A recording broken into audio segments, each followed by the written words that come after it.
একসঙ্গে সবাই আমার ময়নারা খাচ্ছে, মানে মাছ সিদ্ধ করে দিয়েছি, খাচ্ছে। আর ভাত খাবে, গরম ভাত বসাইছি, ভাত হবে, তারপরে গরম গরম দিব। আগে মাছ সিদ্ধ করে দিলাম, খাও সবাই। সবাই খাইতেছে। মানে এই ঠান্ডাটা পড়ার পরে মানে নিজেরও অনেক সময় একটু খারাপ লাগে, ক্লান্ত লাগে। যেমন আজকে আমার বিছানা থেকে উঠতেই ইচ্ছা করতেছে না, বিকালের দিকে মন চাচ্ছে যে শুয়ে থাকি, শুয়ে থাকি, ভালো লাগতেছে না, এরকম একটা মানে হাত পা ঠান্ডা হয়ে আছে।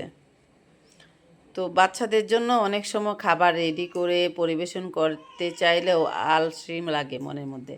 মানে আলসি কয় না, গ্রামে একটা কথা বলে না, আলসি লাগে, সেই আলসিটা লাগে বাচ্চাদেরকে। অনেক সময় খেতে দিতে চাইলে একটু ক্লান্ত লাগে।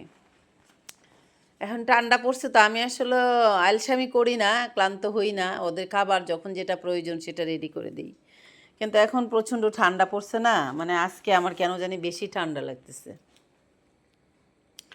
তো ঠিক আছে ময়নারে খাও, আমি হচ্ছে ভাত বসাচ্ছি, দেখি হলে তারপরে তোমাদেরকে খেতে দিব।